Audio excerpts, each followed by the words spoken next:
Ozzy.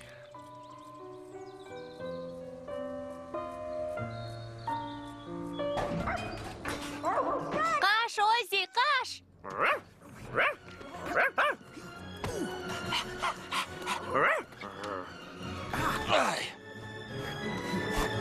Ne oldu? Nege kaçıp bara жатырсың?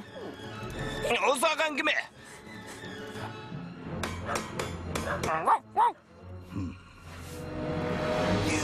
Hey, dağı sen be. Şügürmek. Kapalım seni mi? Ay. Ay. Hey! Ah! Abayla.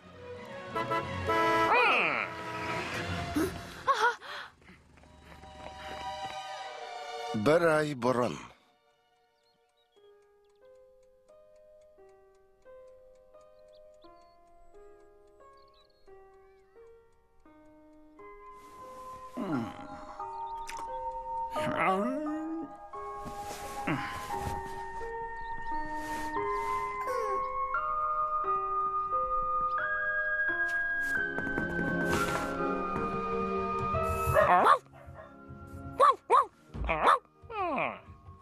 To'xtay tur, Ozzy. Tanash, tura tur. Tezірек. Әжетімді өтеуім керек, күтіп тұрмайды ғой. Bo'ldi, tap-tavr surat chiqdi.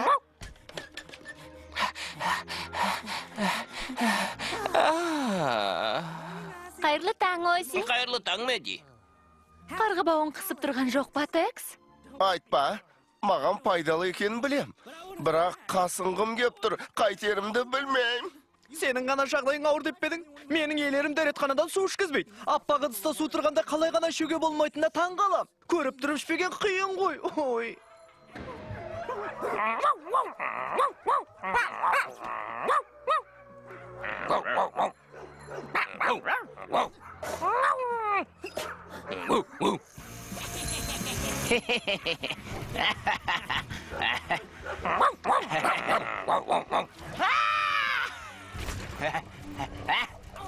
Мә саған.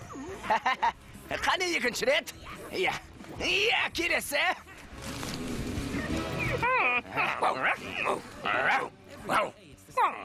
Күнде көретініміз осы, сұмдық қой бұл. Бұлардың да есесін қайтару керек. Жүр, екеуміз барайық. Мен оларды алдаусырата тұрам. Ал сен олардың сазайын бересің. Көрсін бізді. Кейінірек. Кейін. Ей, күшік! Менің қалай лақтыратынымды көресің қазір.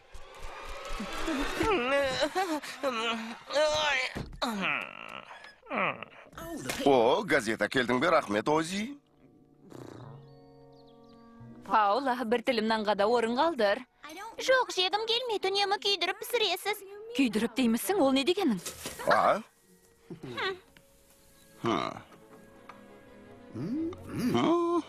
Жоқ, жаңа ет жедің ғой. Енді мынаны же.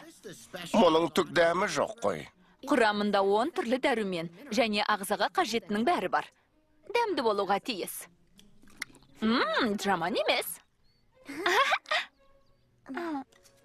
Тағы керек пе? Рахмет, қымбаттым, қарным тойды. Менің де.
Ha?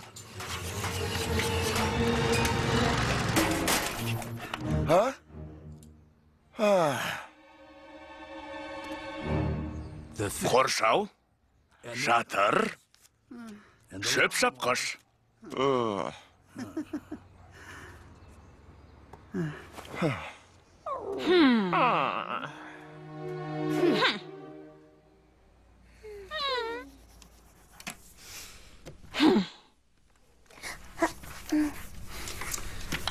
Бізге келіңіздер. Жан жануарларға бізден артық қарайтын ешкім жоқ.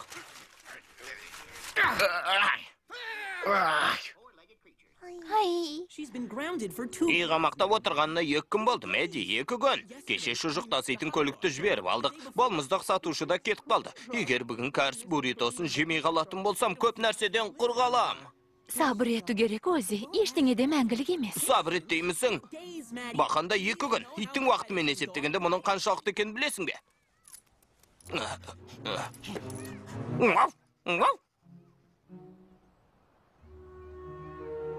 Шыға алмаймын, Ози. Жазамды өтеп біткем жоқ.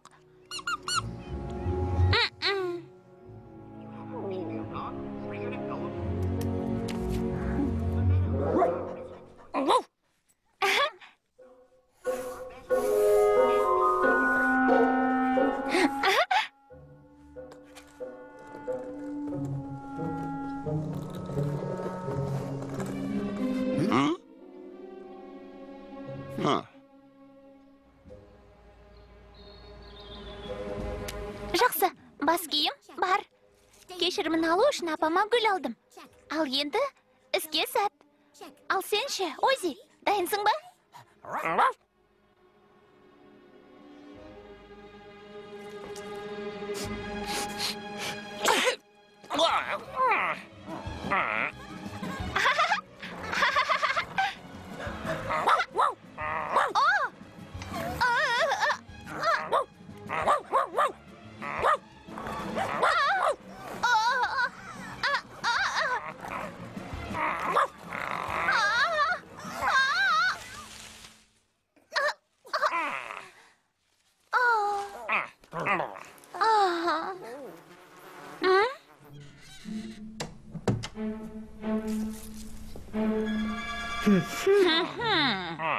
Екеуің қайда жүрдіңдер, а?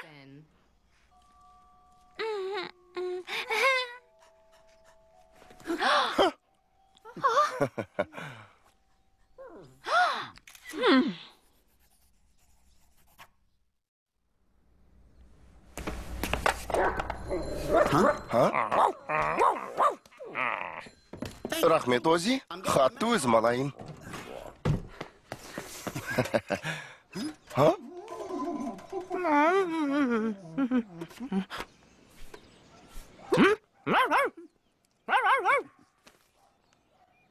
Мүмкін емес.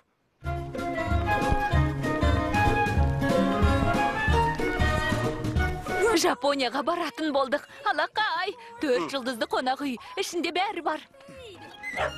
Демалатын болдық па? Музыкалық комикстердің халықаралық фестиваліне жіберіп отыр. Егер ол туралы жазар болсам, оқырмандарымыз 2 есе көбейетін болады. Қызғаннан көгеріп кеттің бе қияр? Ал сен ше өртеніп барасың ба кәуап? Ози, біз Жапонияға бара жатырмыз, Жапонияға!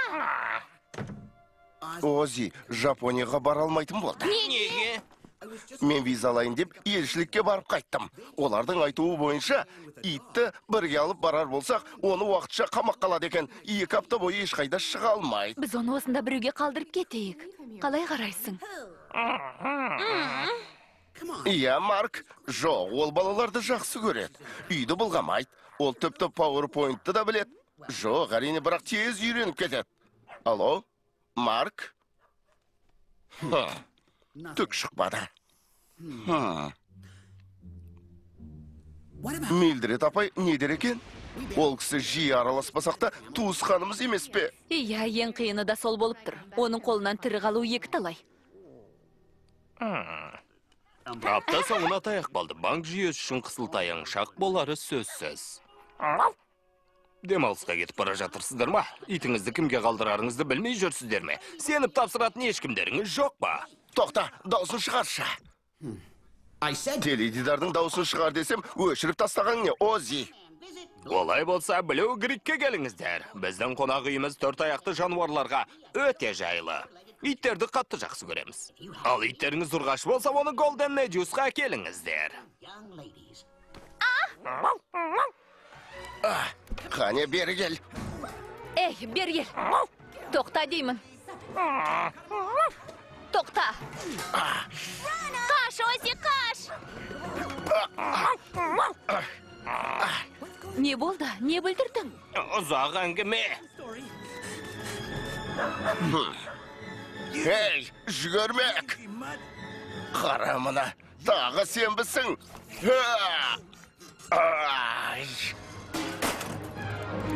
Абайла!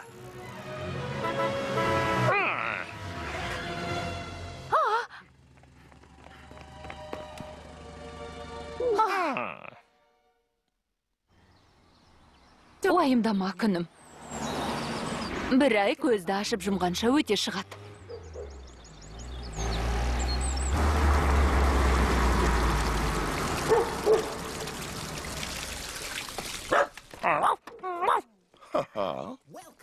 Блю Крикке қош келдіңіздер. Мартинстер шығардып шамалап тұрмын. Натаниэль Робинс. Танысқанға қуаныштымын, ал мынау не? Демек, мына мырзаның аты Ози екен ғой. Ұялшақ екен өзі, ештеңе етпейді. Үйреніп кетеді.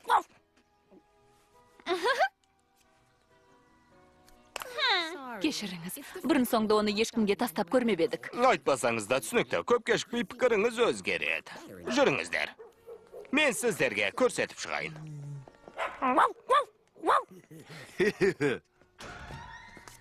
Доминик!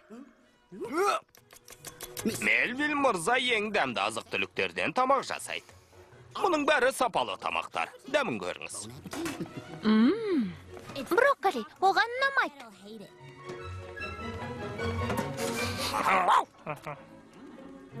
Ал мынау иттердің саунасы.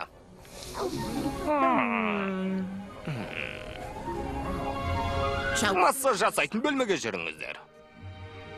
Массаждан кейін сергек жүреді. Одан соң суға түседі. Бұлардан соң аяқ күтімі жасалынады. Мұның бәрі иттерге арналған ба сонда? Бұларға ит деп қарамау керек. Олар адамзаттың досы ғой. Ең жақсы достарға арналып, ең жақсы жағдай жасалынады. Мен осында қала тұрайын. Ал сендер Жапонияға барып қайтыңдар. Кешіріңіздер, адамдарға мұнда қалуға болмайды. Сьюзан, бағасын көрдің бе? Мынау... Әрине, егер иттеріңіз үшін ақша аяйтын болсаңыздар, бұдан да арзанырақ орындарды көрсетуге болады. Бірақ онда жағдай жасалынбаған.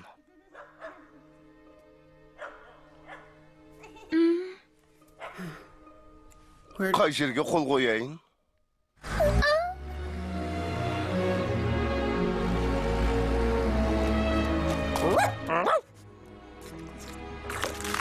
Болды, отбасыңмен қоштаса бер. Енді оларды ұзақ уақыт көрмейсің. Ұзақ уақыт. Доминик, бәр қайтадан орындарына қайтсын, әдеттегідей бәріне хабарла. Иә. Шомылу уақыт аяқталды. Табаныңды жалтырат.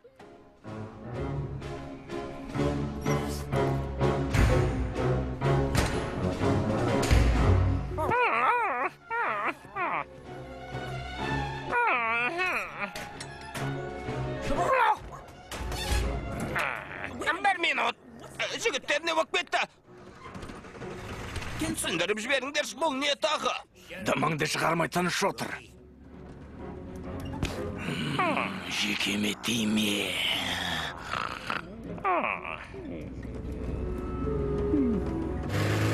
Не?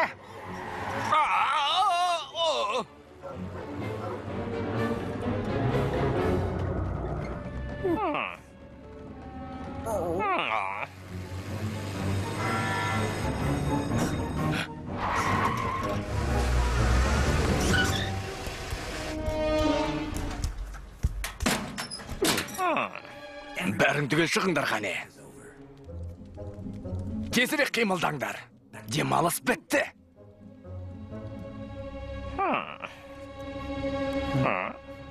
Мынау не? Бұл қай жер? Түрме ме? Данышпан екенсің ғой. Блюгрикке қош келдің. Шынайы Блюгрик осы.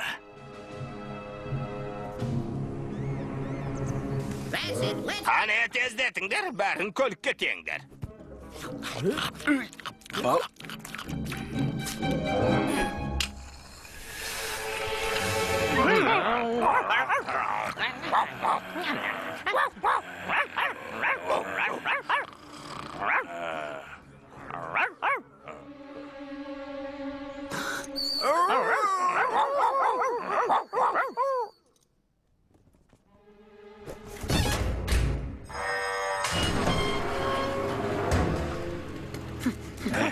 Ей, тоқта! Тоқта!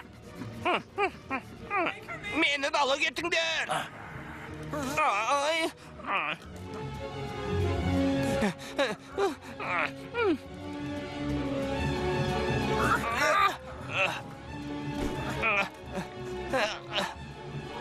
Ей, баскесер, мынаны қара.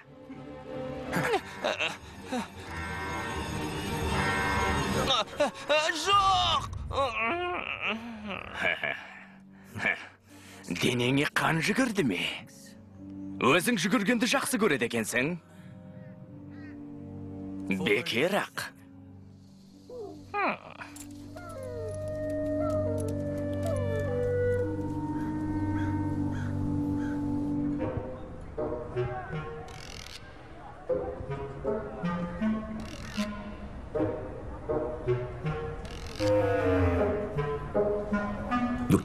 Кілт гравитация өрісінің қақ ортасында. Ал мынау аздап иіліп тұруы тиіс. Хош келдіңдер. Менің атым Грант. Түрменің бастығымын. Егер мінезің жақсы болса, басқалар да саған жақсы қарайды. Егер күдік күмәнің сұрақтарың болса, сұрай бер. Айта беруге бола ма? Жақсы болды ғой. Отыруға рұқсат етіңізші. Мен мұнда қателесіп келіп қалған екен. Менің отбасым мені жайлы демалыс орнына қалдырған. Сонымен. Солай ма? Иә, ол жерде хауыз, сауна бәрі болатын. Мынадай қораға қайдан тап болғанымды білмеймін. Ренжімеңіз, әрине, минимализмді құрметтеймін. Ренжімеймін. Солай де. Мына балақайға қалай көмектессек екен? Рахмет, мейірімді жан екенсіз. Түсі игіден түңілме деген сізге сенім. Жағдайыңды айта бер. Менің отбасыма қоңырау соғыңыз. Матистер. Телефон нөмірі қарғыбауымның астында жазылған. Атым Ози. О-З-З-И. Жақсы. Бұл атты енді ешқашан естімейтін болайын. Бүгінен бастап сенің нөмірің 463. Рәсімде жіберіңдер.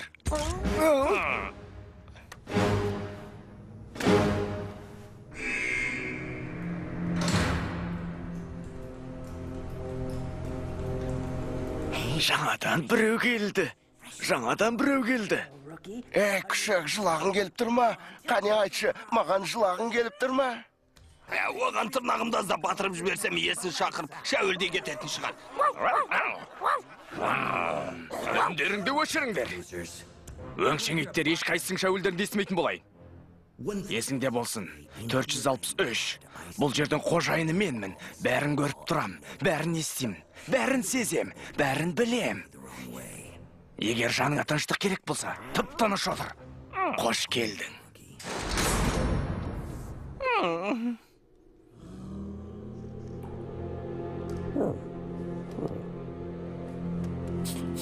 Әй, бұл менің төсегім бала.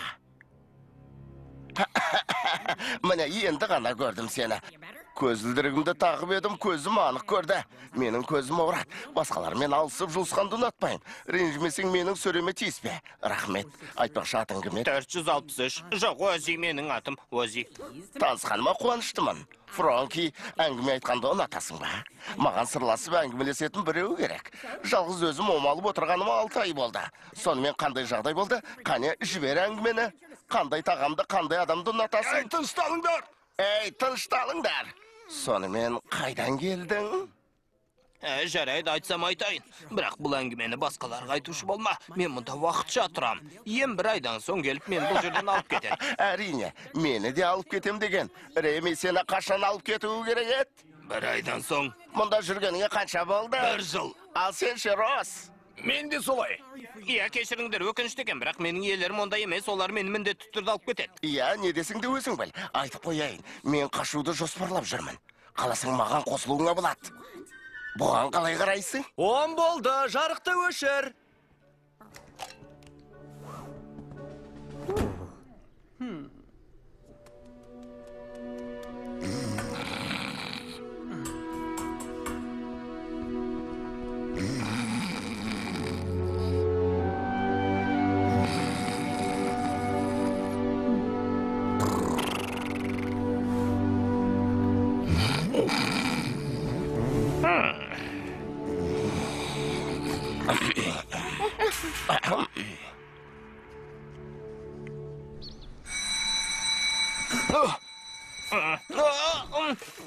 Кешір, достым, бұлай істейін деген жоқ едім. Біреулер ұйықтап жатқанда орнынан тұрып кетеді ғой. Ал мен теуіп жіберем. Бұл одан да жаман ғой, я? Ұйықтағанда қорылдайын. Ей, тұрыңдар! Тасбақаға ұқсамай тезірек қимылдаңдар. Болыңдар дедім сендерге. Ей, 189, тезірек бол. Әйтпесе оңдырмай. Есінегенді қой 92. 2 апта тұрған қоқыстың иісі шығады. Айтайын деген сөзің бар ма еді? Тыңдағымға бөліп барам. Эй, Честер, мынау Ози менің камераласым. Қане, оған бір мүмкіндік берсеңші. Бүгін бірінші күн ғой. Әрине, жаңадан келгендер әдетте шу шығарып жібереді, соны да білмеймісің. Тынышталыңдар қане. Есікті ашыңдар. Өлетін қойдың өкпесі құсамай тезірек қимылдасаңдаршы.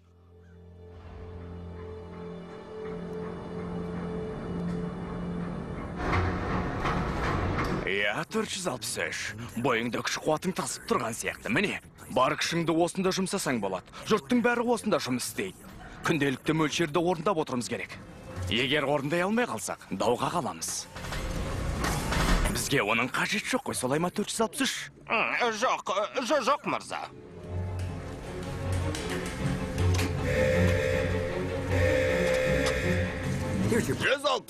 Ештеңе болған жоқ. Міне, мынау сенің орның. Бұл конвейер тоқтамайды. Шаршасаң да бізге бәрібір. Шөлдесең тіліңді салақтат. Дәрет сындырғың келсе, аяғыңды көтер. Бірақ конвейер тоқтамайды. Іске кіріс.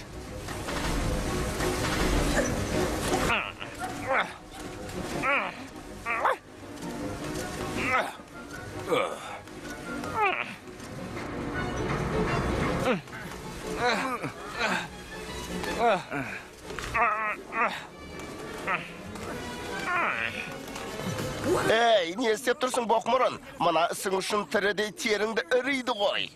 Жай ғана жүйен түсінейін дегенім ғой.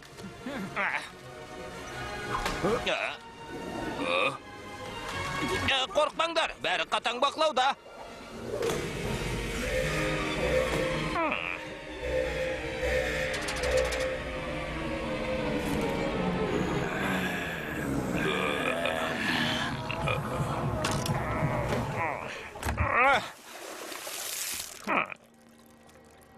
Келесі.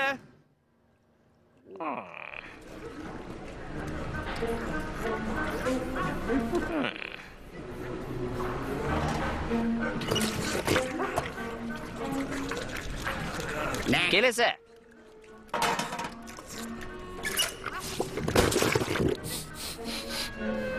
Мынау не? Түріне қарасам. Иә, балақай, иә. Мысықтың тамағы. Мысықтың тамағы сұмдық қой бұл. Тамақ туралы бірдеңе дедің бе 463? Айтар жоқ, дәмді тамақ.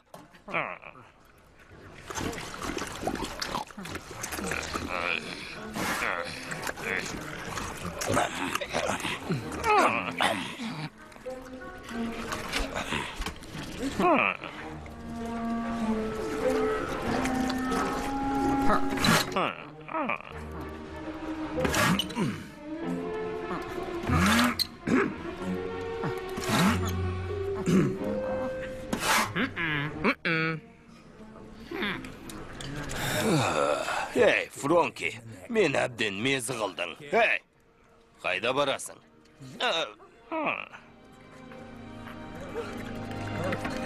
Мен бе, рахмет. Шақырғаныңызға ризамын. Менің атым Ози. Алла сіз ше? Бұл жерде достарыңмен сөйлесуге міндетті емессің. Сондықтан тамағыңды жеде тыныштыққа құлақ тұр.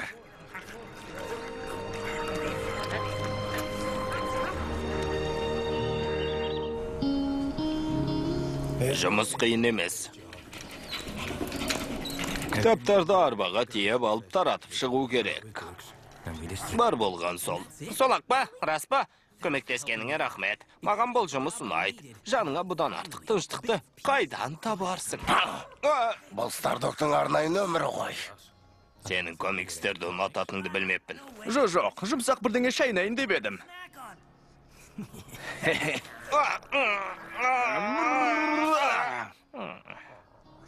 Түріңе не болған? Өзім табайын. Үйіңді сағынып жүрсің бе? Егер сенің орныңда болсам, қайдағы бір адамдарды сағынып мұңаймас едім. Олар қайдағы бір адамдар емес. Олар менің отбасым, олар мені жақсы көреді. Әрине, олар бәрімізді де жақсы көреді. Бірақ бір күні махаббат таусылады. Сол кезде... Жоқ, олар мені мұнда тастамайды. Бір күні келіп алып кетеді.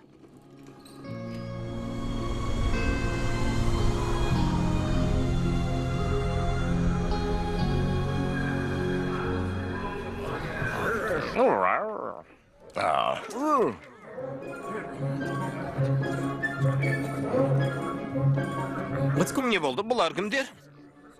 Оны жұрт радар деп атайды, өйткені кімнің кімге не дегенін біліп қояды.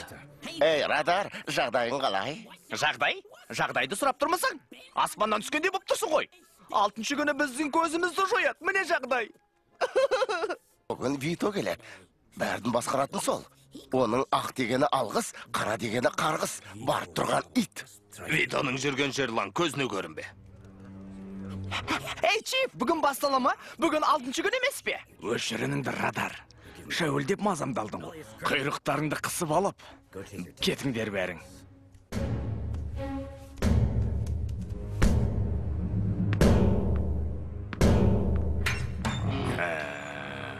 Кәне, Вито, жүр шық.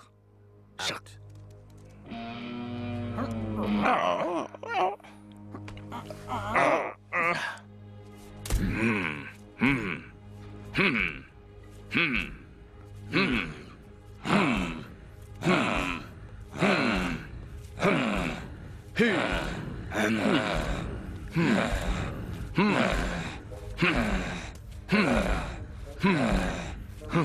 Мүмкін емес. Осы ма? Не? Вито деген осы ма? Бұл жай ғана чихуахуа ғой.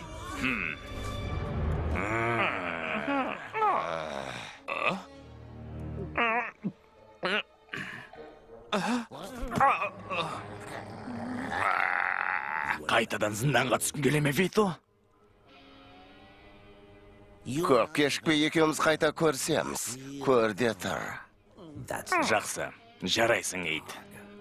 Бұл қайдан келген сайқымазақ? Жақында келген, жүрген бір ит қой. Кеше ғана келген, тәртіп дегенді білмейді. Жарайсың, келгеніңе бір апта болды, дос тауып алыпсың.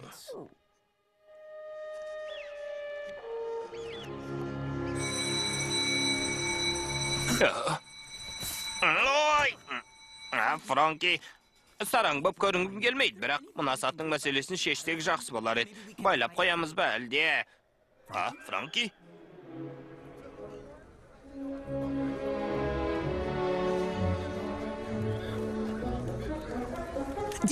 Дог, білесің де, Франки жоқ.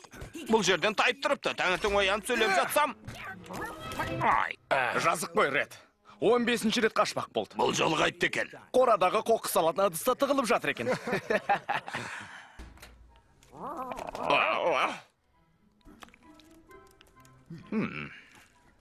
Білесіңдер ме, жігіттер, бұл жолы сәті түсейін деді, аз қалды. Тек бір ғана техникалық қателік кетті. Әдеттегідей бір ғана техникалық қателік бе?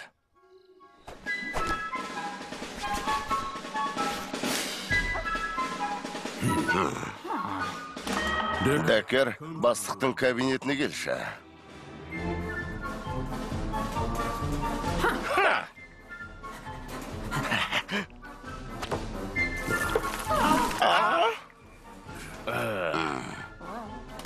Декер, бастықтың кабинетіне келші дейім. Алақай, бостандық!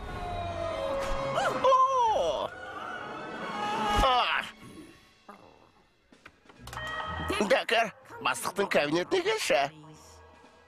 Ей, Фронки, қойсаңшы сенде. Бұл ісің біз үшін де қорлық болды ғой. Беріл деймісің? Жоқ. Одан да өлгенім артық. Әрине мені түсінбейсіңдер, бірақ сыртта мені бір адам күтіп тұр. Зағип адам, естимісің? Мен оның көзімін. Көзімін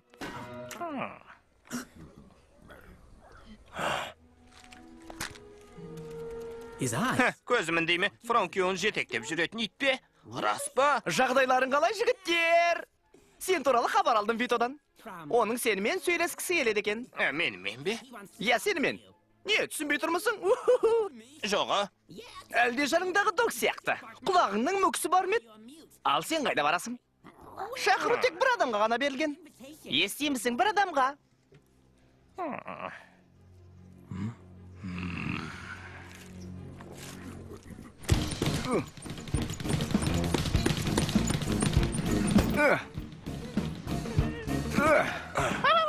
Келесі.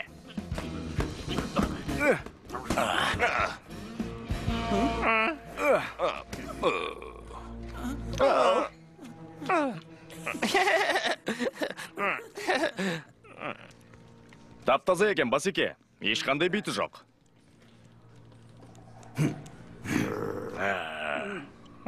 Сәлем, жігітім, мына жерді білесің бе? Спортты ұнатасың бе? Жоқ, онша емес. Білгем. Бұлайша түрің жаман емес. Немен айналсасың? Бокспен бе?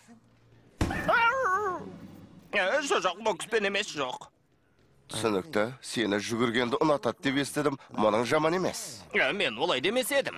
Сонда, иттер маған өтірік айтты дегің келе ме? Жоқ. Онда сен алдап тұрсың ғой. Мен бе, саған ба, өле алмай жүр ғой деймісің. Білем. Сонымен менің уақытымды алма. Жүгіре аласың ба, жоқ ба? Қане айт. Иә, жоқ, білмейм. Ештен етпейді, балақай. Демал. Терең демал. Саған айтар бір өтінішім бар еді. Өтінішімді орындай аласың ба, жоқ па? Мен бе, әрине, орындайым. Әйтеуір, мені сарсаңға салып қоймасаңдар болғаны.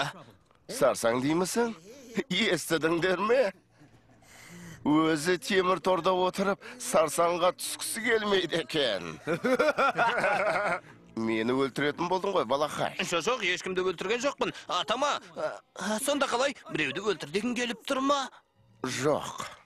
Өзіңді өлтір дегім келіп тұр. Өлгенше жүгір. Әзілдеп тұрмын. Жақсы жігіт екен, қарапайым өзі. Жарайсың. Мәссаған, мұнау не? Жарысатын жер. Тұтқындар күзетшілерге қарсы. Олардың мықтылары мен біздің мықтыларымыз алаңға шығады. Мынау біздің чемпионымыз, аты Сүйрік. Бірақ соңғы жарыстарда жол болмай жүр. Ынтасы жоқ. Оған көмектесіп жібер. Екеуің жарысыңдар. Бұл әзіл емес пе, жарайды. Жарысу қиын емес. 2-3 айналым ғана денесін қыздырып алсын. Дос ретінде маған бір көмегің болсын. Жарайды. Керемет, айттым ғой саған. Сен жақсы жігітсің. Ози, сені Ози деп атауыма бола ма? Мені баяғыдан солай деп атап жүрсің ғой, сені Вито деп атасам бола ма? Жоқ. Қане орындарыңа тұра қалыңдар. Сапқа тұрыңдар. Дайындалыңдар.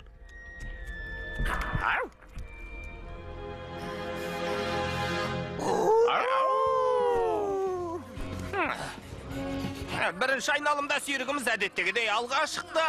Бірақ Ози одан кем қалып жатқан жоқ, ол да үзеңгі қағысып қалар емес. Кәне Сүйрік, сен еш уақытта жеңілге тиіс-емессің. Алға Сүйрік. Егер бұлай жалғаса берсе, күзетшілер тобы құйрықтарын қысып жүретін болады. Бұл иттің сирағы тап бір жебе сияқты. Тоқтаңдар, не болып кетті өзі? Өз көзіме өзім сенбей тұрмын. Чемпион соңғы айналымда жеңілді. Оны басқа біреу басып озды.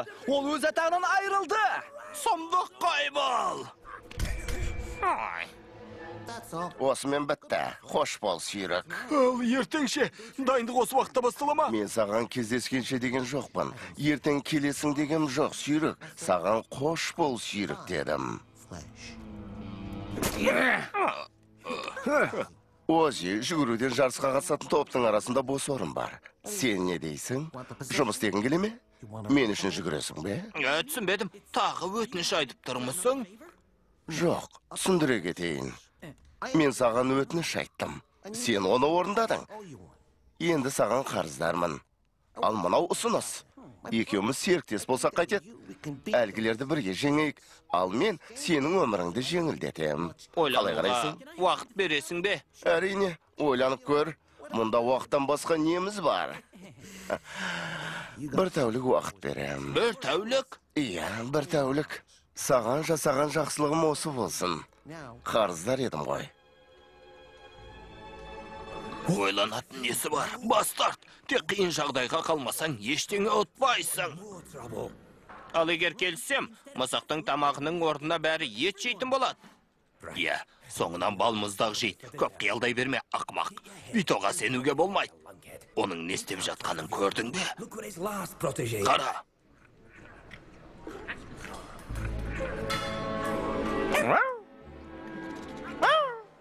Ол рас айтады. Мен сияқты еркіндігіңді сақтап қал. Айтпақшы, қашудың жаңа жоспары дайын болып қалды. Білесің бе? Так. Уақыт зымырап өтіп барады, балақай. Жауабын беруге дайынмын, Вито мырза, бас тартуға тура келіп тұр. Бірақ ұсыныс жасағаныңа шын жүректен ризамын. Тоқта, біз келісімге келейін дедік. Түсінесің бе, спорт әлем мен үшін таңсық дүние. Ел алдына шығу, тілшілерге сұхбат беру демеушіздеу. Шын айтасың ба? Иә. Мен саған кеше айттым ғой, өміріңді жеңілдетіп берем дедім. Немесе қиындатып жібере алам.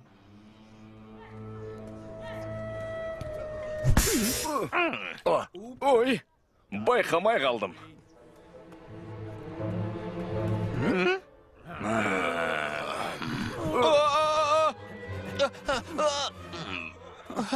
Сен не бүлдіріп жүрсің, Фронки? Сізбен сөйлесейін деп өзіңізді іздеп жүредім. Иә, солай. Не туралы? Жуынатын бөлмеде массаж жасайтын құрылғы істен шығыпты. Мені ақымақ санап тұрсың ба, 463? Саған бірдеңе керек пе, әлде менің уақытымды бос қалып тұрмысың? Солай де. Демек, Вито саған ит құсап жүгір дей ме? Иә, оны кердеңдетіп қарап отыр алмаймыз. Мені түсінетіңізді білгем. Саған айтарым бар. Құлағым сізде. Жарысқа қатысасың. Керемет, білгем. Тоқта, не дедіңіз? Жүгіресің. Оның атынан жарысқа қатысасың. Бірақ менің айтқанымды істейсің. Қалайша, жоқ. Тоқтаңыз, түсінбедім. Біздің желі аяғымызды жеңетін мүмкіндігің жоқ. Сондықтан тәуекелдің қажеті қанша. Біз бірде бір жарыста жеңілген емеспіз. Бұдан былай да жеңілмейміз. Тоқтаңыз, мен. Сен Витоның атынан жарысқа қатысасың. Сөйтіп жеңілген боласың. Не деп тұрсыз? Егер жеңілетін болсам, Вито мені итжемтік қылмай ма? Я, ұсынысыңыз жақсы екен, бірақ оны қабылдай алмайым. Кешірім өтінем. Тіпті ойланып көрмейсің бе? Жоқ. Жақсылап ойлан. Жоқ. Жауабын ертең айт. Жоқ. Жарысқа қатыспайым. Дегеніңнен қайтпадың ба, балақай?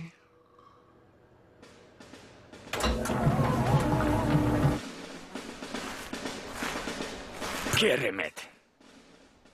Мұның жарады. Ал енді қайта көн.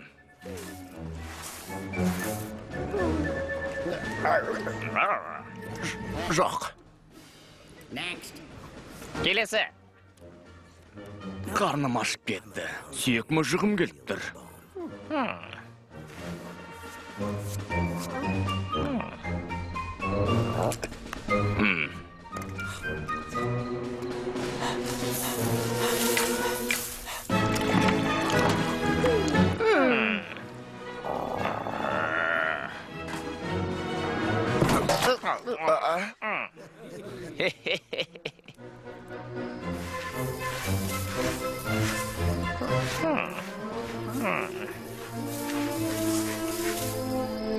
Екеуің бұнда не қып жүрсіңдер? Біздің жұмысымыз осы ғой. Бекерден бекер шұңқыр қазып оны көміп жатырмыз. Қазғыларың келген екен ғой. Онда бронтозавр тапқанша қаза беріңдер. Рахмет, Франки. Қайырлы түн. Жарайды, қайырлы түн.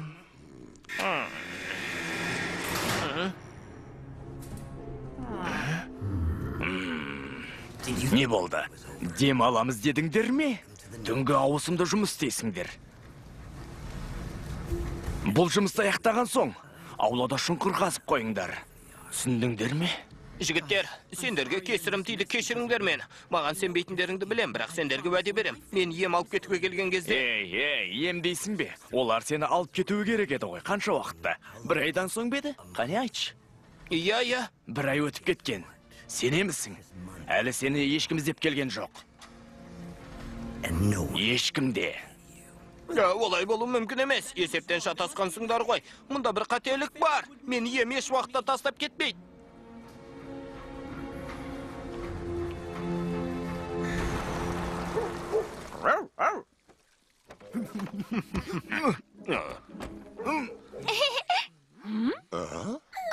Жап-жас ит еді. Жаз ортасында өледі деп кім ойлаған? Біз Оскарды еш уақытты ұмытпаймыз. Ози! Тұмау тиіп ауырғанда қатты қиналды. Мал дәрігерлерінен еш уақытта қашпайтын. Мұның бәрін медициналық түбіртекке қарап-ақ түсіне беріңіз. Ол жай ғана ит емес. Бәрімізге үлгі болатын. Қалай ғана ауырып қалды екен? Дәрігерлердің айтуынша, ол бұл ауруды бізге келмей тұрып жұқтырып алған. Бір жақсы басқа иттер жұқпадан аман қалды. Әйтпесе қаралы үйге айналатын едік. Қазаға байланысты қайғырып көңіл айтам. Мен бұған сене алмаймын. Сіздерге сапсау итімді қалдырып кеткем. Ал келсем, ешқандай түсіндірмесіз, мына нәрсені қолыма беріп тұрсыз. Бұлай болмай. Келсім шартқа қараңыз. Қол қойылған құжаттар бойынша біз ештеңеге жауап бермейміз.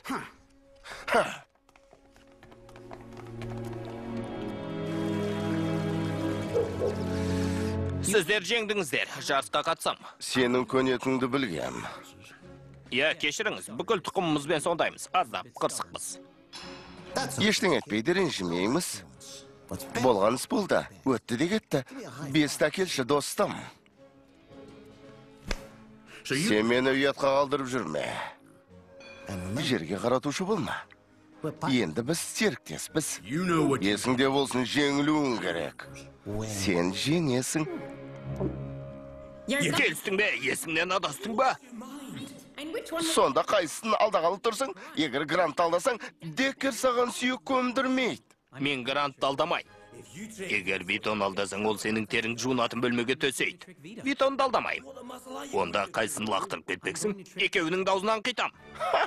Екеуінде ме? Бірақ мен оны көре алмай қалатын шығармын. Айтып қояйын, қашу жөндегі жоспарым дайын болды. Ози, бұл соңғы мүмкіндік, менімен бірге қаш. Жарайды. Неге түсінбейсің? Тоқта, не дедің?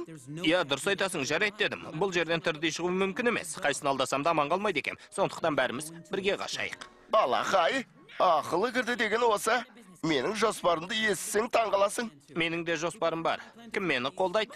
Бұл жолғы жоспарымда камера мен мұстаситын көлік бар. Екіде бар, Честер. Мені қой, Честер ештеңе білмейді, естерің дұрыс па, сендерге қосылмайым. Бәлесінен аулақ. Жоқ.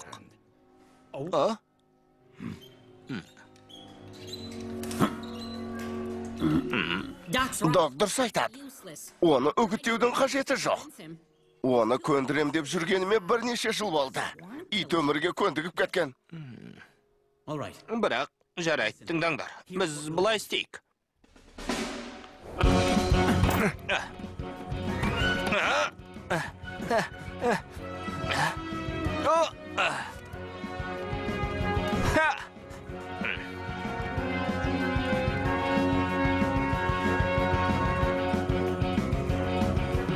Қане, желаяқ жүгір.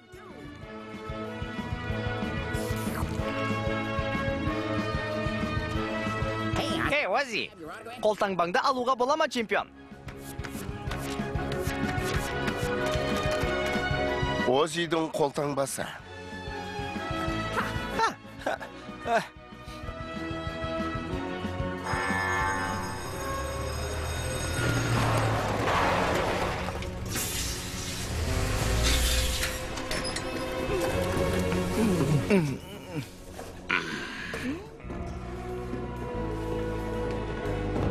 12-де 30. Жоқ, тура 12. Ә?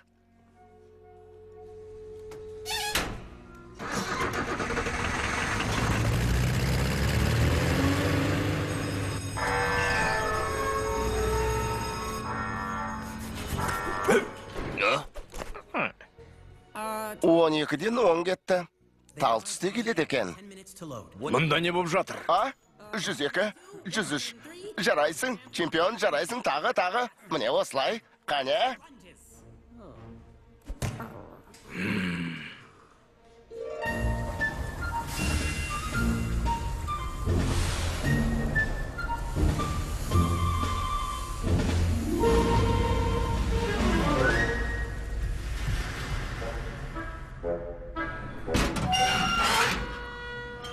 Жеке жаттықтырушы сұрадың, бердім. Жеке бөлме сұрадың, міне. Массаж үстелі, жуынатын жері, таза орамал бар. Ал қалғаны ше?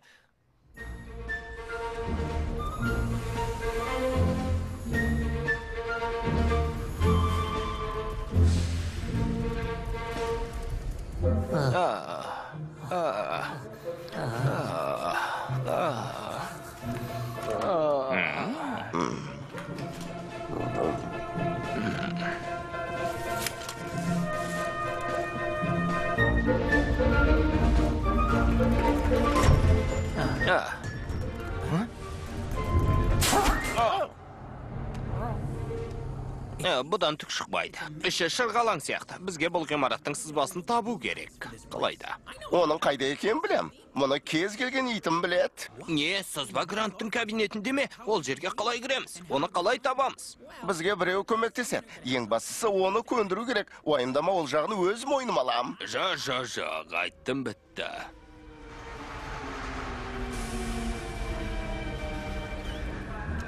Жоқ, болды. Менің сыбайлас болғым келмейді. Неге түсінбейсің? Болды, осымен әңгіме бітті. Не болды? Жалынайын ба? Өтінем.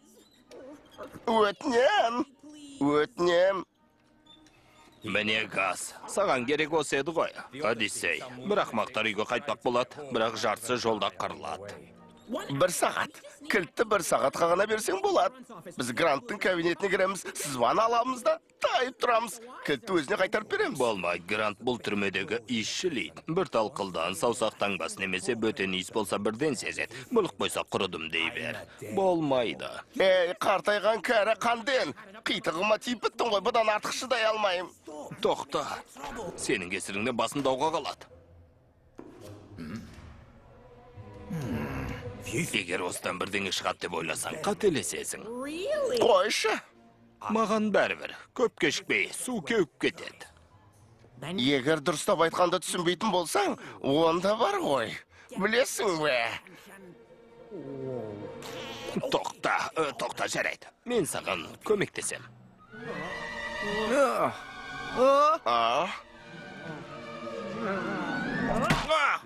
Егер терезеден титтей-дақ көретін болсам, онда сенің сүйегіңнен қуыршақ жасайын.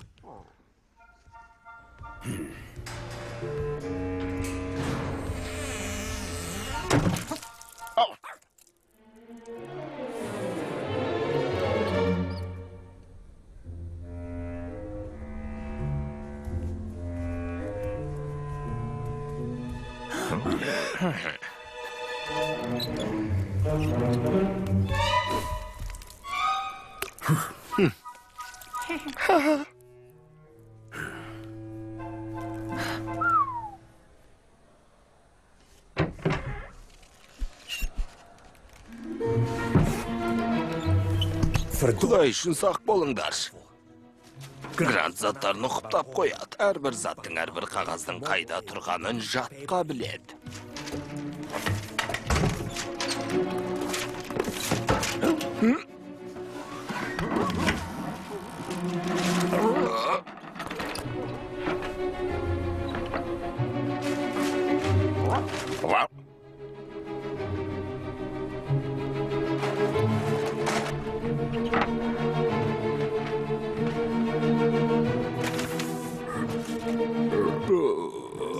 Док, неғып тұрсың, тездет.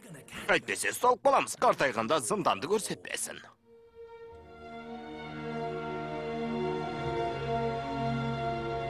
Мұнда осылай түскен екенсің ғой. Қорықпа, достым. Әлі-ақ мұхитыңа барарсың.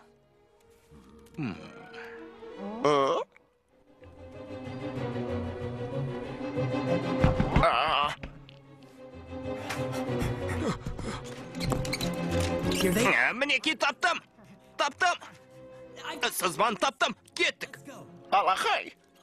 Қайда кетпексің, мұна жердің бәрін шашып тастадың ғой. Мұны кім жинайды?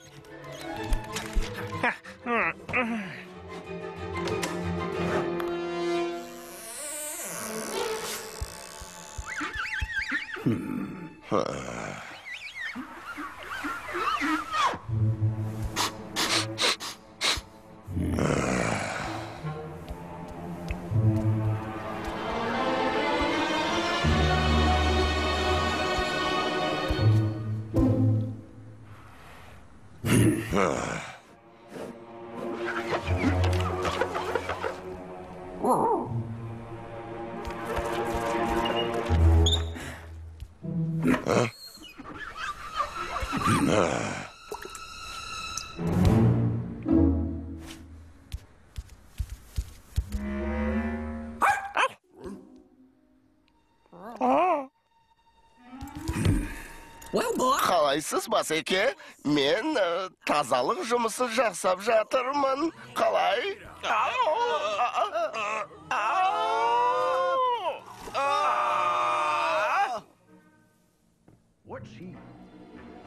Не болды?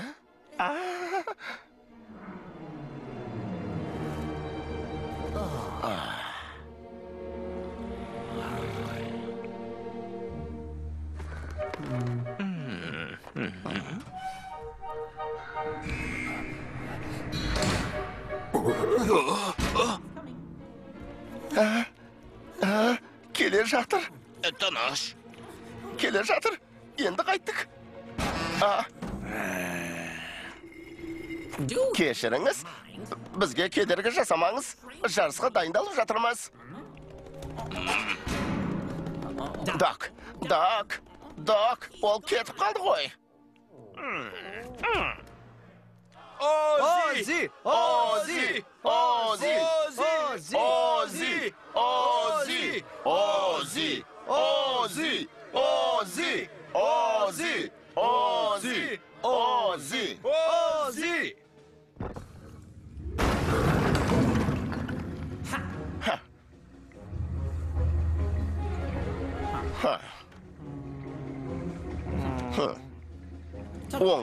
Оңға қарай. 100% сенімдімін. Әлде мені ақымақ деп тұрсың ба? Ozi! Ozi! Ozi! Ozi! Ozi! Ozi! Жарайды, ренжіме. -10. Сонымен бірге қараңғы ғой. Ozi! Ozi! Ozi! Ozi!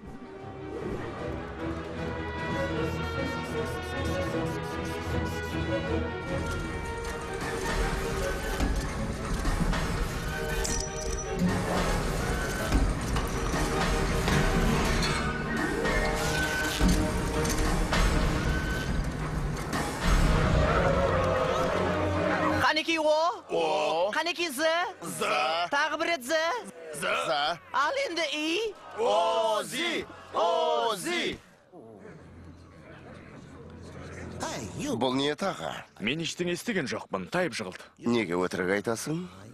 Бірдеңе болып қалды ма? Төбетің желі аяғымның аяғынан шалып құлатты. Рас па? 463. Ол сен аяқтан шалды ма? Жоқ, өзім құладым. Вито, мен саған ренжімеймін. Түсінем. Саған төмен жақтан дұрыс көрінбейді. Ей, Вито, тағы да жеңілесің. Жұртты әділдікке шақырып, тағы да зынданға түсесің. Менің балақайым жүйріктеріңді басып озады. Мен өз сөзім үшін жауап берем. Бұл ойынды қызығырақ қылайық. Қызығырақ деймісің? Егер біз жеңсек, бізге күзетшілерге бергендей дәмді тамақ бересің. Көк жәшіктен биді тамашалайық. Бір ай бойы зынданға ешкім түспейтін болсам. Жоқ, тоқта. Жақсы. Ал егер жеңілсеңдер, екі ауысымда және түнде жұмыс істейсіңдер. Мысықтың тамағын жеп телевизор көрмейсіңдер. Тұра тұрыңдар, тыныш. Шәуілде мазан алдыңдар. Келесі көктемге дейін бәріңе тұмылдырық кигізіп қоям. Келістік пе?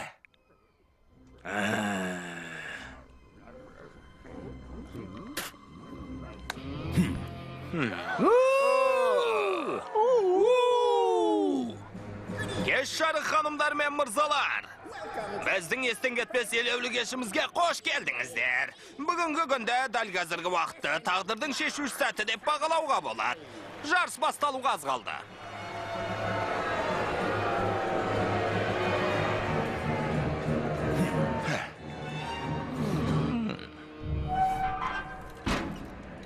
Жағдайың қалай, Чес? Сенмен қоштасуға келдім. Қане, құшақтасып қояйық, достым. Сау бол.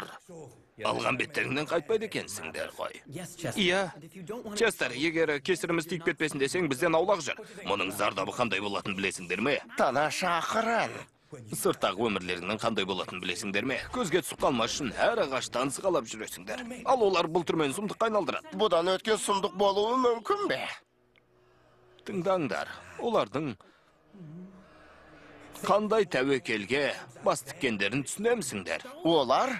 Әшейінде мен ештеңе білмеймін деп басқаларды ойламаушы едің ғой, мырза. Егер бізбен бірге жүрмесең, онда өзің біл. Жоқ, сендерге қашуға болмайды. Танаш дейім, танаш. Сендерсіңдер ме? Сендерге қашуға болмайды. Мен...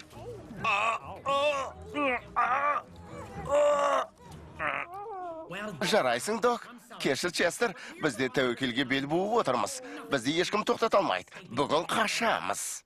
Иә, Фронки, қашу демекші, мен қаша алмайым. Не дейсің? Реми, онда бір есебімен Ози жеңіледі. Сенің пікіріңді білуге болам екен? Қане айтшы берш? Мен Ози жеңеді деп бәстігем.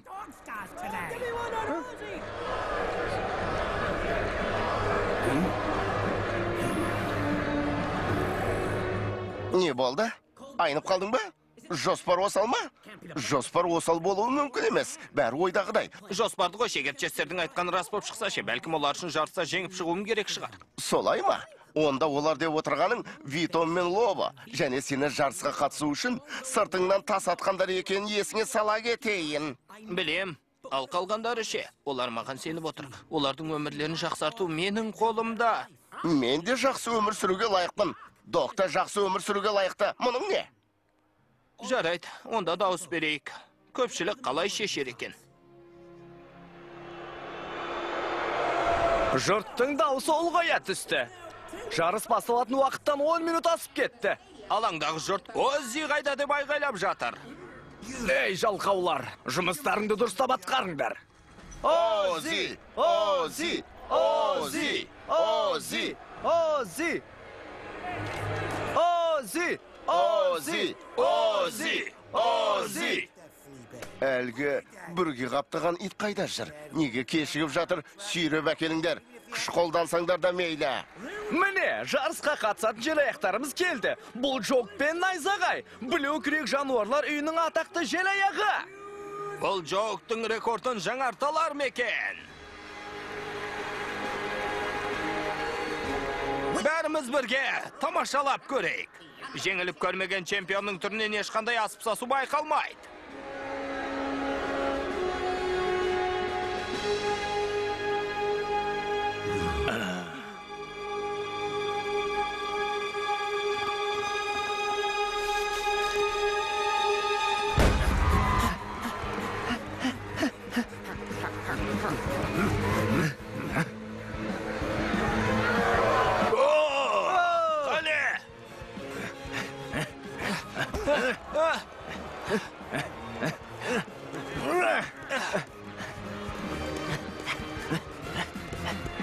Ози, алға!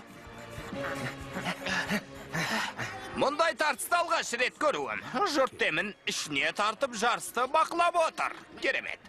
Джоктың тәжірибесі мол, ал Озигім. Оны шынымен жеңуге қауқары жете қоймас. Қайсыдан тұрсың ба? Досыңның жеңілгенін көру оңай емес.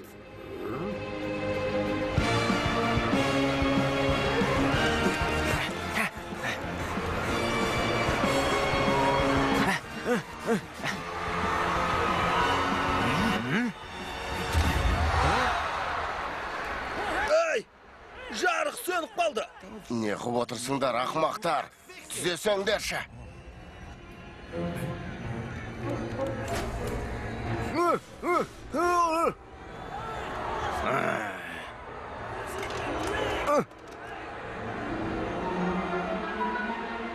Табыңдар оны. Оны да, достарын да табыңдар. Қақпа бекітулі тұр, олар бұл жерден шыға алмайды. Есікті ашыңдар, тезірек. Мұны қалай түсіндірерімді білмеймін. Ит жоғалып кетті. Оззи қайда? Оззи қайда? Ол жоқ.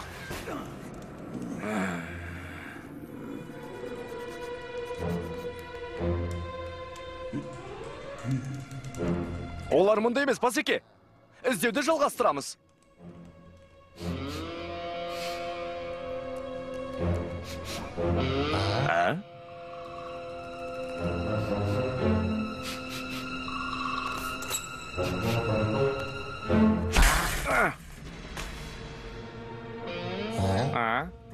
Қане тездет. Бол. Жіберіңдер мені. Көздеген жерімізге жетіп қалдық. Тыныш тұра аласың ба? Біз сені расмена қалдырып кетеді деп ойладың ба? Жіберіңдер дедім ғой. Тыныш, әлі сөйлесуге уақытымыз болады.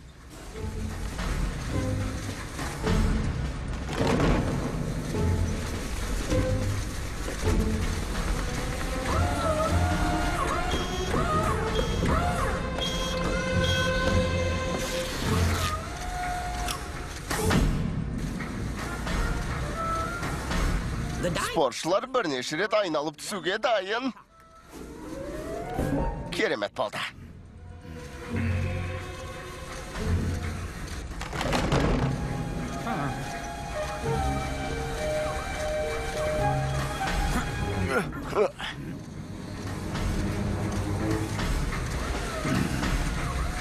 Жіберіңдер дедім ғой. Жіберіңдер мені.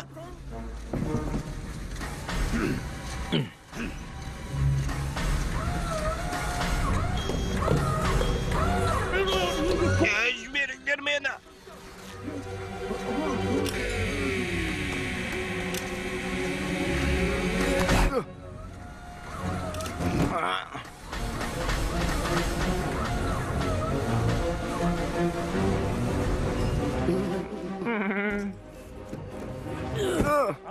Бәрі дайын, Басеке, кете берейік. Қане кеттік. Достар, бәрің басыңдар ма? Я, док. Мінекей шықтық. Не болды? Неге тоқтап қалдық? Сабыр ет, қақпаны ашайын деп жатыр.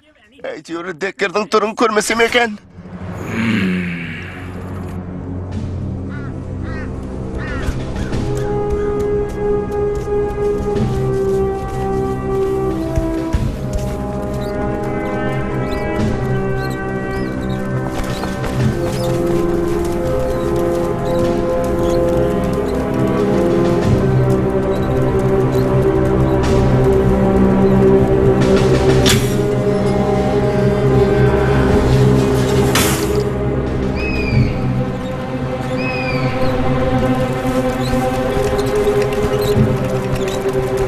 Басеке, бізді жазаласаң да Честерге тисе көрмеш. Оның қашқысы келген жоқ. Оның рас. Маған мұнын айтшы. Қай жерде болғың келеді, зынданда ма, әлде басқалармен бірге торда ма? Олар сатқындарды онша ұната бермейді. Честер? Не? Ол не деп тұр? Сендерге соны ескертпек болып барғам, ал сендер маған құлақ аспай қойдыңдар. Грант өз кабинетінен майдың ізін тауыпты. Біздің кіргенімізді біліп қойған. Честер, бұған дәтің қалай жетті? Ал сен не ойлап едің? Олар менің алдыңғы аяғымды да сындырамыз деп қорқытты. Менің осы жерде ешқандай ушусыз тыныш өмір сүргім келеді. Кешіріңдер. Кешір деймісің? Алдыңғы аяғыңды өзім ақ сындырып берермін. Әй. Сен емес.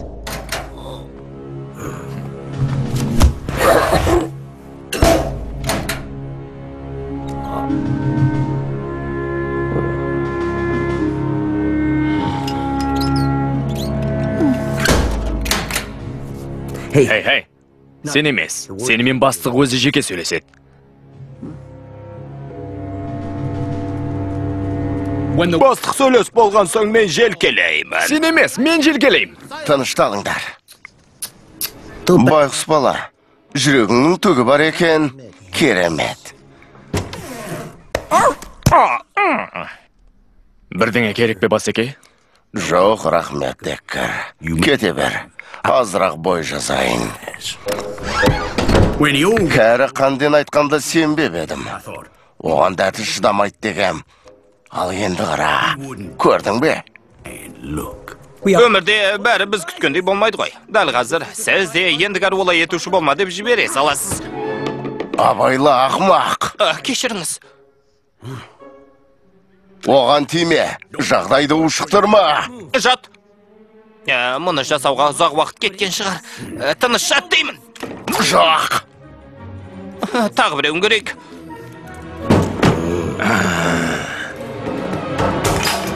Олар кірмей-ақ қойса бола ма?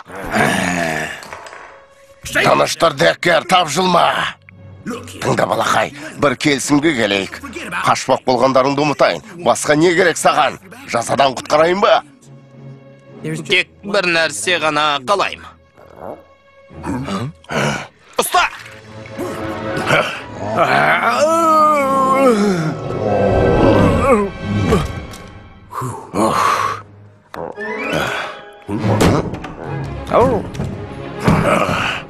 Неғып жатырсың, тезірек күзетшілерді шақыр.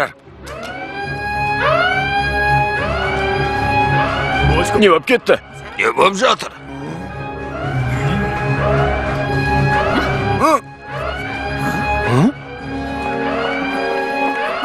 Не істеп жатырсың? Ақымақ, бұның не сенің? Мынау соңғысы, бірде бір ит жоқ. Жап есікті. Кетейік бұл жерден.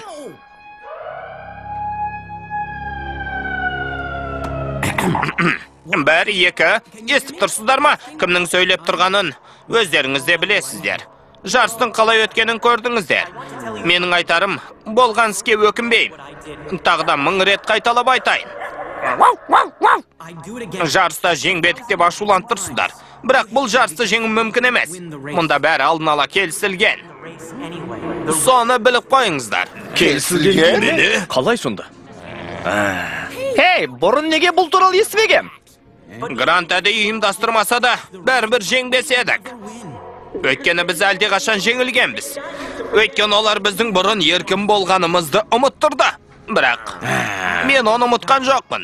Мен біреудің басыбайлы чемпион емеспін. Мен 463 емеспін. Менің атым Ози. Ал сіздер ше, шынымен ақ бұрынғы заттарыңызды ұмыттыңыздар ма? Мұнда қайдан келдіңіздер? Кім екендеріңізді еске салайын.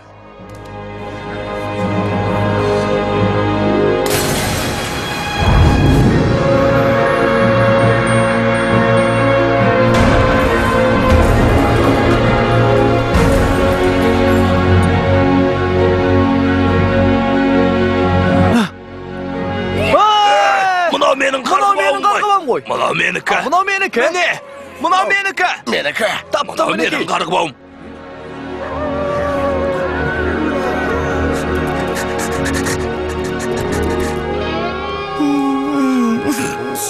Шекер, рас па? Сенің атың Шекер ме? Саған ұнамай тұрма? Балақай дұрыс айтады. Қайратқа мініп кісенді бұзатын күн жетті.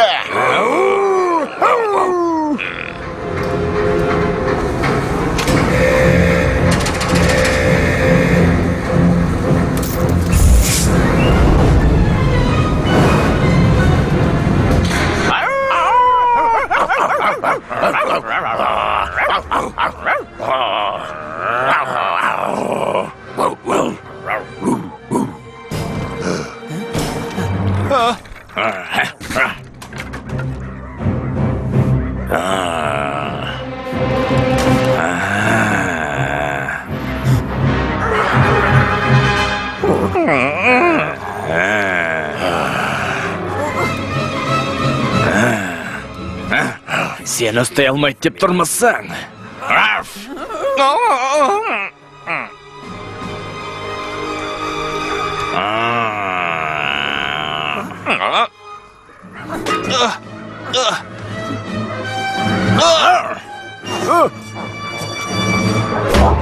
Эй!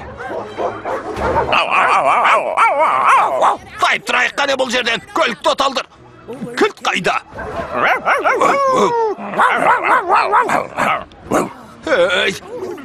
Неге қарап отырсың, бір амалын тапсаңшы? Ақымақ, бәрін өзім істеуім керек. Дайындалыңдар, көздеңдер, атыңдар.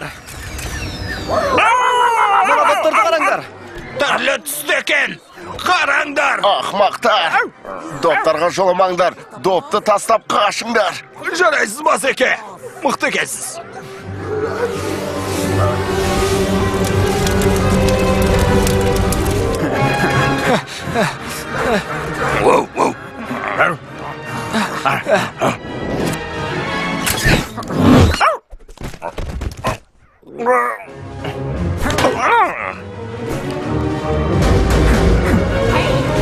Ей, шығарыңдар мені, маған да бірдеңе қалдырыңдар.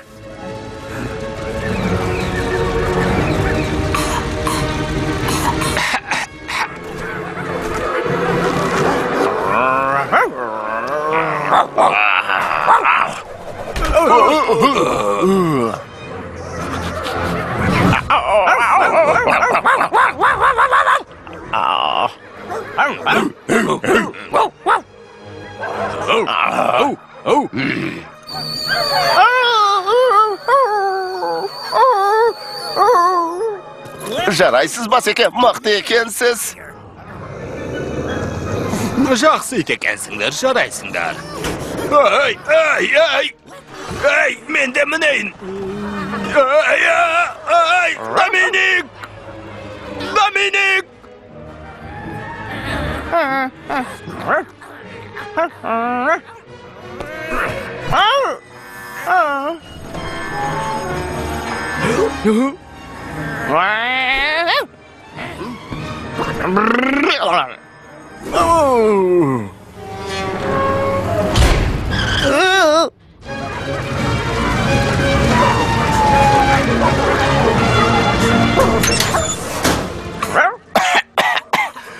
Рахмет, достым. Мұны қалай істедің? Абыр сабыр болып кетті ғой. Не болып кетті? Не қып отырсың? Шық қане. Маған көмектесіп жіберші. Честер, өтінем, тезірек. Уақыт тығыз.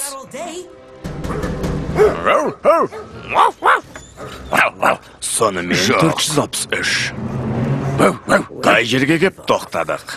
Қане айта қой. Алдымен мен өлтір.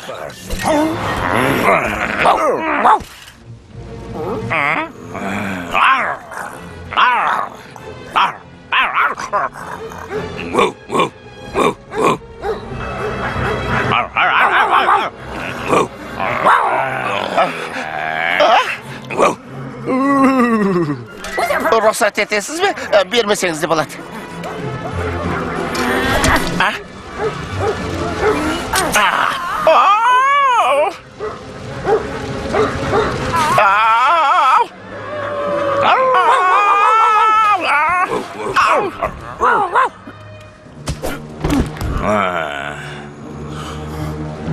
Соңғы рет іресің бе?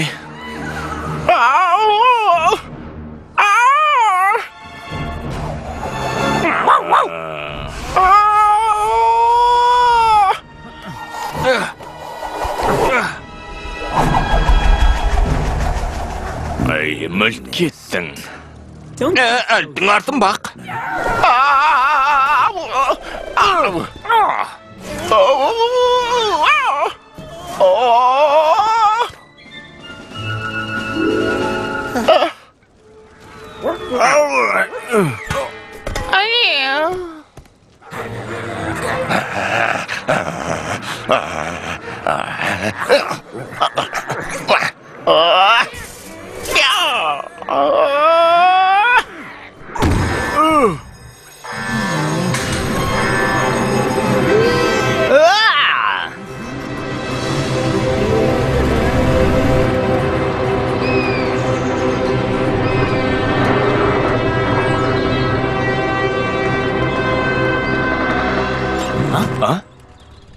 Жарайды, бәрі жақсы. Сонымен кетеміз бе, жоқ ба? Сен кімсің? Бұрынғы Честер қайда кеткен? Тездетейік, жігіттер, такси күтпейді.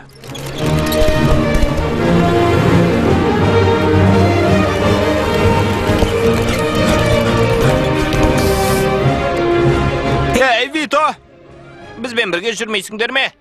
Қазір барамыз, бірақ алдымен бір шаруаны тындырып алайық. Хей, мені шекер деп атасаң болады.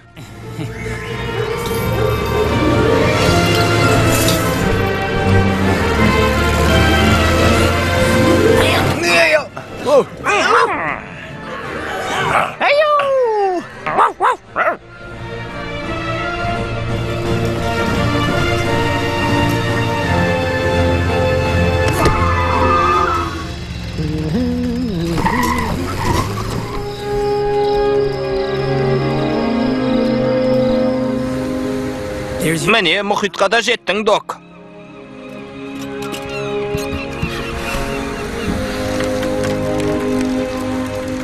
Мынаны қара. Сүйкімді екен, түрі таныс сияқты. Бәлкім көзілдірігімді сүрту керек шығар. Өйткені сүйкімді ешкімді көріп тұрған жоқ. Ей, Док, қараш, достым.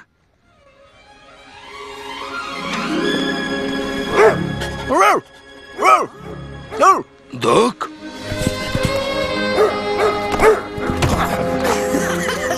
Док, қайда болдың? Сен іздеп есім шықты ғой. Әлгі толқынды көріп бедің, сол толқынмен жағаға бірақ шықтым. Сол апаттан денемде көп тыртық қалды. Қатты батты, ал сен қайттың. Сені қалай сағынғанды білсен ғой, достым. Оның неге көп сөйлемейтінін енді түсіндім.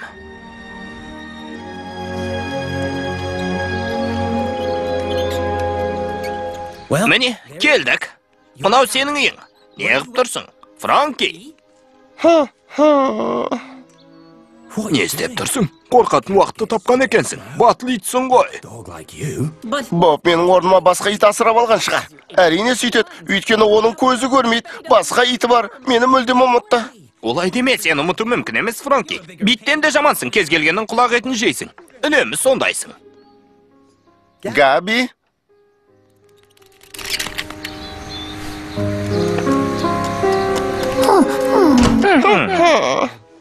Бой жазып қайтайық.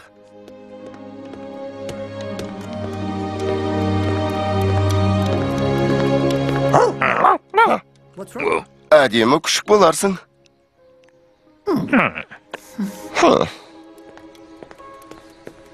Не болды? Не боп қалды? Бұл кім? Тоқтай тұр, мына жүріс, мына дыбыс. Франки!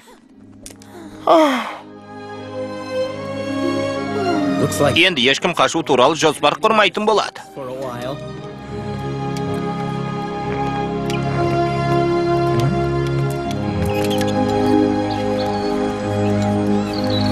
Міне, мына жол менің үйім апаратын жол. Ал сен ше, қандай жоспарың бар? Ешқандай жоспар жоқ. Мен әлгі жерден алып шыққаның үшін рахмет. Еркіндікте жүріп, таза ауамен дем алғанға не жетсін?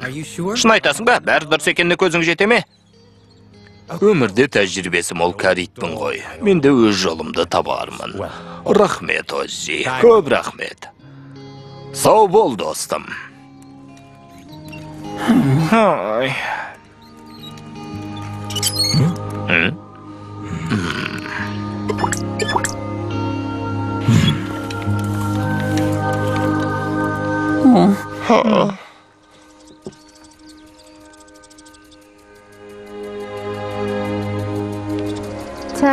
Тед, мынау сенің тамағың. Паула, мынау сенің наның.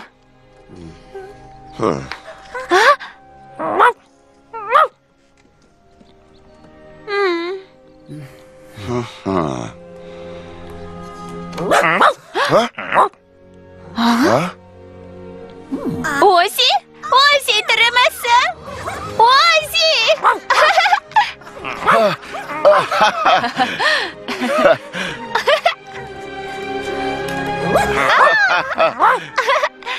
Ей, тоқтай тұр, қайда барасың?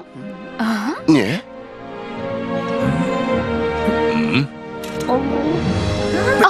Қалай? Не үшін? Жоқ, болмайды. Тағы бір ит пе? Болмайды. Айтшы, Сюзан. Жоқ, болмайды. Болмайды дедім ғой, болмайды. Керегі жоқ. Маған бұлай қарама. Бәрібір келіспеймін. Оны мен қалдыра алмайым, болды. Натаниэль Роббинс алаяқтығымен жан-жануарларды қинаған үшін 20 жылға сотталды. Бір жақсысы, барлық иттер аман сау қалпында өз иелеріне қайтадан қайтарылды. Сау болыңыздар.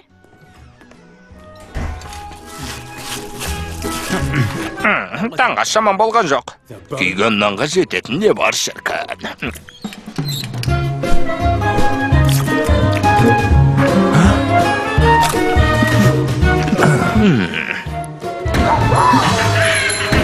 Не болып қалды?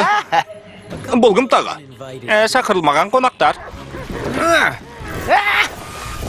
Бәлем! Көрмегелі көп болды. Газетті сағынып қалған боларсың. Солай мотор? Саған газетпен қоса журнал да бар. Солай.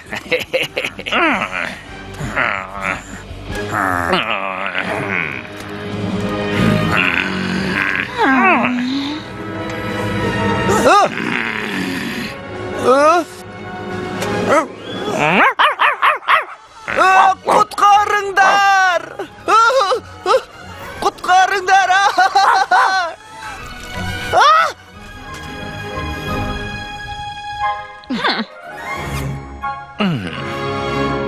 Фильмді ағылшын тілінен аударған Әсел Көкенова, редакторы Нағыз Қапшықбайұлы.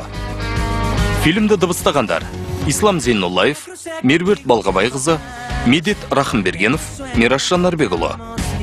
Дубляждың режиссері Нұргүл Бекетаева. Дыбыс режиссерлары Арман Ертұрғанов, Берік Қойшыбеков. Продюсері Самал Жайнақова. Бөлім жетекшісі Гүлнар Рахимова. Қазақстан ұлттық телеарнасы 2017 жыл.